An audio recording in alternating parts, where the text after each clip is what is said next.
They spent $700,000 and found absolutely nothing. Parker. Schnabel just had one of his biggest mining disasters ever.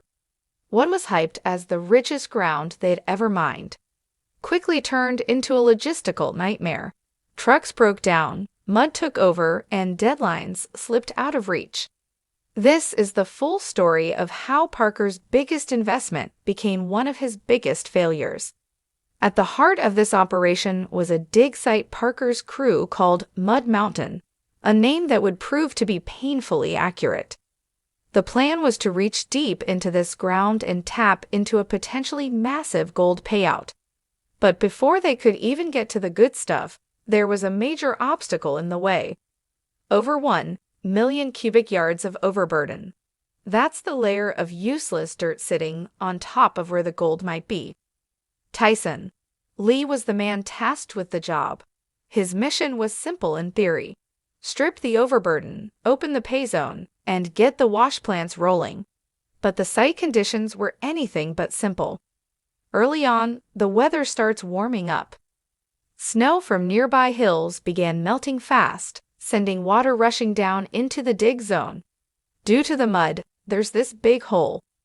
So I've got to drive really slow, otherwise I'm going to slam the rock truck, and it can really damage the hydraulics, me sliding everywhere. That water mixed with the dirt and created a thick black sludge. Mud so dense and sticky that it became almost impossible to work with.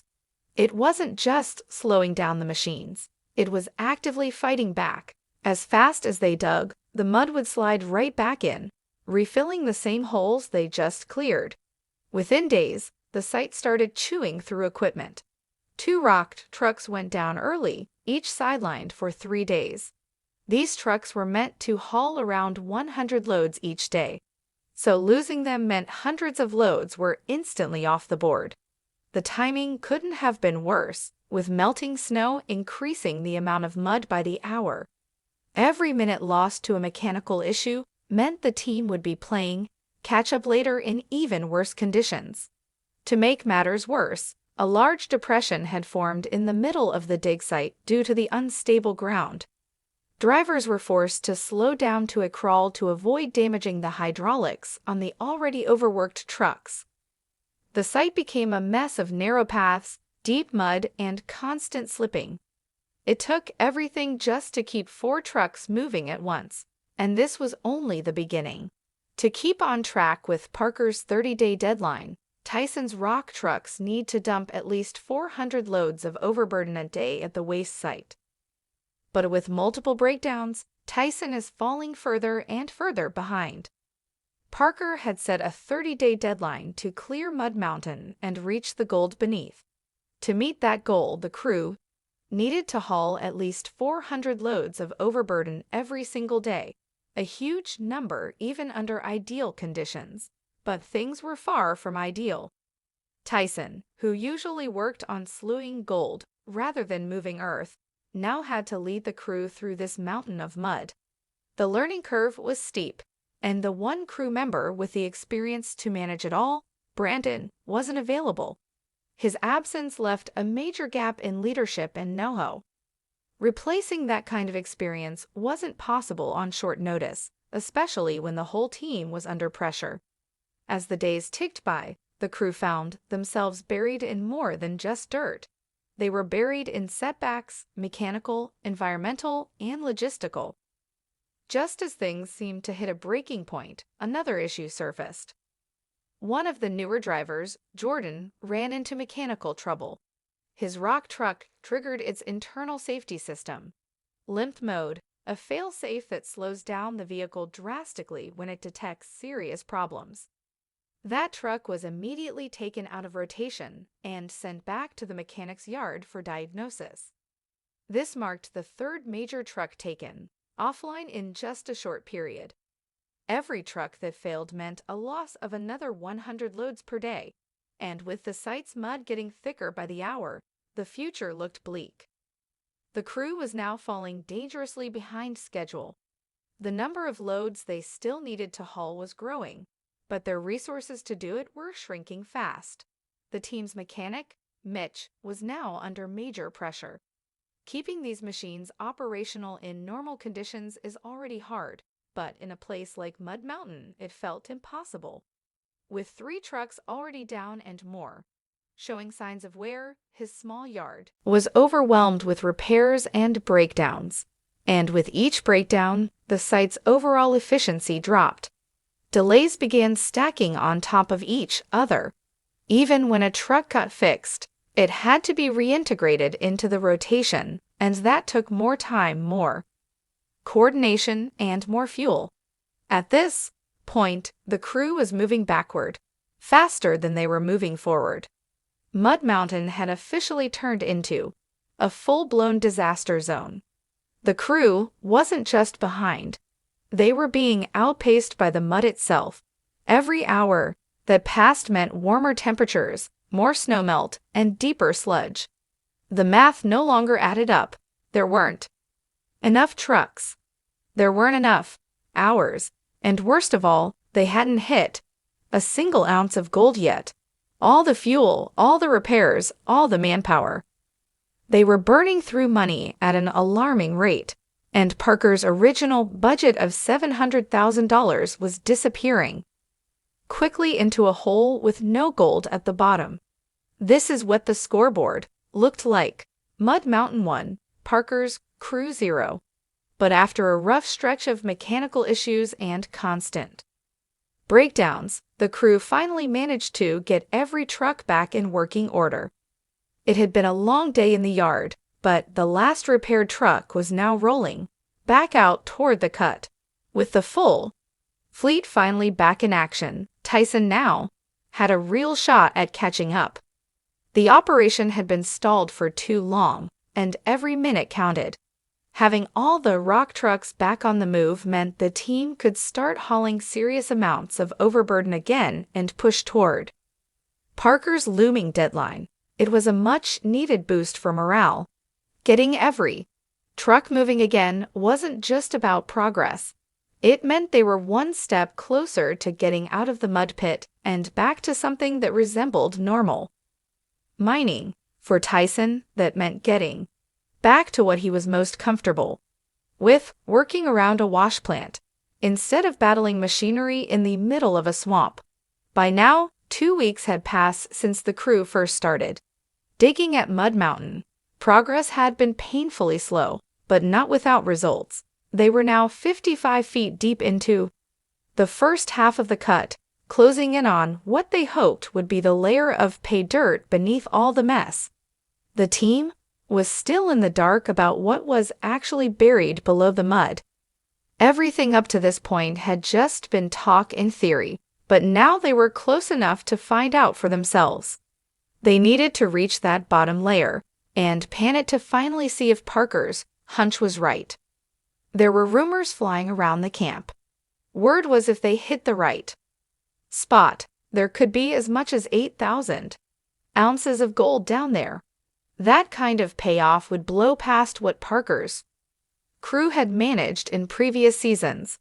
If that number turned out to be real, they would have not only met their goal, but crushed it. Some were already half joking about celebrating early, imagining they'd be on vacation the moment the last truck dumped its load. But deep down, even the crew knew those kinds of hopes might be a bit too optimistic. Until they saw actual gold, all they had was speculation. Down at the bottom of the cut, Tyson noticed something different.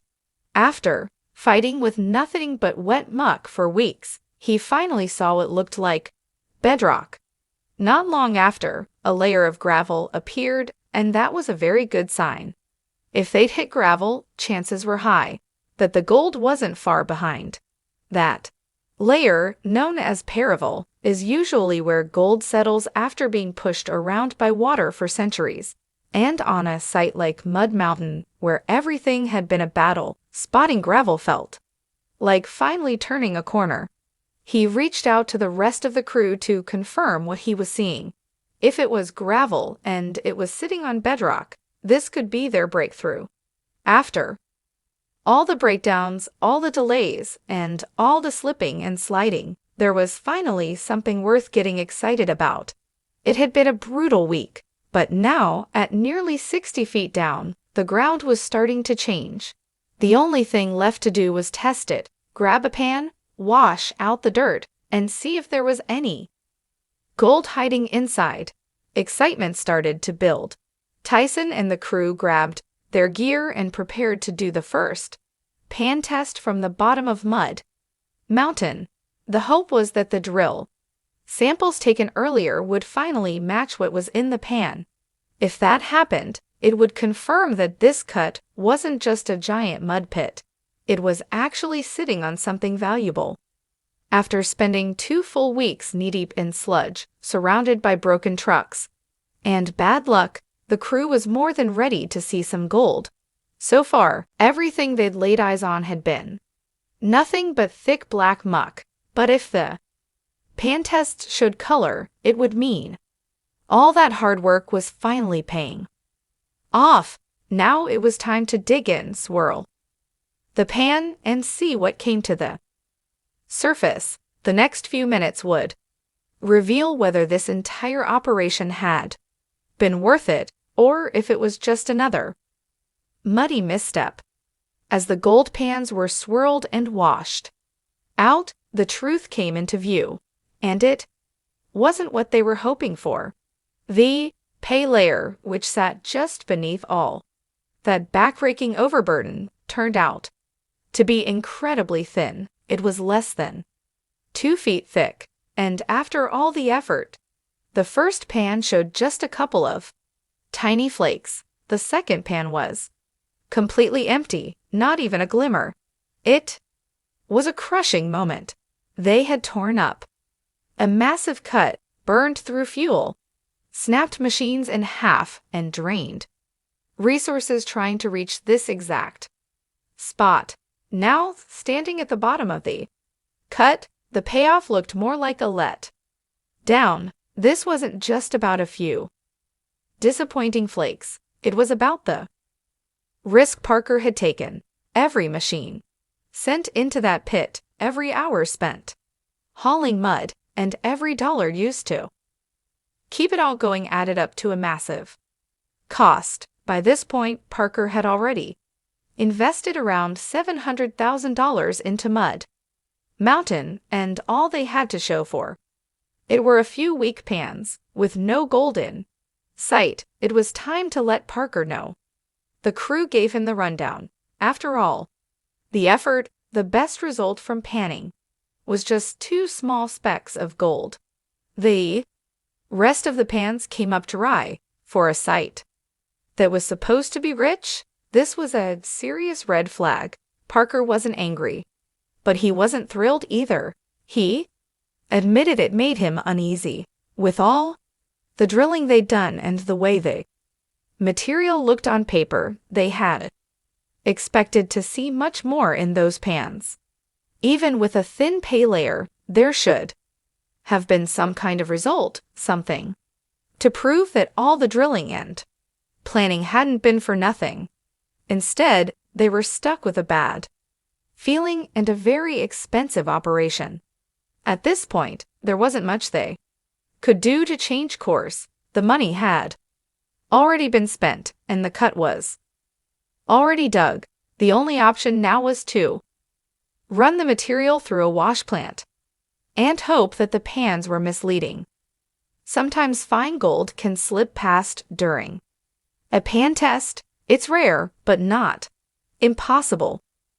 So Parker and the team decided to push forward and run the dirt through the SLLE system to see if there was any hidden value in the material. The situation had officially turned into a gamble. If the wash plant picked up more gold than expected, they'd be back on track and maybe even make up for the slow start. But if the results stayed as weak as the pans, it would become a very expensive lesson, one that cost hundreds of thousands of dollars and weeks of lost time. The pressure had now shifted to the wash plant. Everything depended on what came out the other side. Parker Had to trust the process, trust the crew, and most of all, trust the drilling that led them here in the first place. But the energy around the site took a noticeable dip. The crew, already worn down by long days and rough conditions, now had to sit with the possibility that everything they'd done might have been for nothing. After 2 weeks of hauling thick mud, fixing endless breakdowns, and squeezing every last bit of power from their trucks, they were still staring at a big question mark. This wasn't just disappointing, it was mentally exhausting for Parker's team. Every season comes with risk, but this one felt heavier. The deeper the cut went, the higher the cost became, and now with that thin 2-foot pay layer barely showing any promise, the weight of that gamble was pressing down on everyone. There was also a sense of helplessness. No one could reverse the clock or undo the decisions that brought them to this moment. The only thing left to do was trust the wash plant. But even that had its own set of challenges. Running the dirt meant more fuel, more labor, and more wear on already tired equipment. If the dirt didn't deliver, the losses would just keep stacking up. And in a mining operation, wasted time is almost worse than wasted money. Parker Schnabel had gambled big. He went deeper, spent more, and fought harder than ever before. Now everything came down to what the wash plant could pull from that thin, disappointing pay layer. Would it surprise them with hidden gold or confirm their worst fear?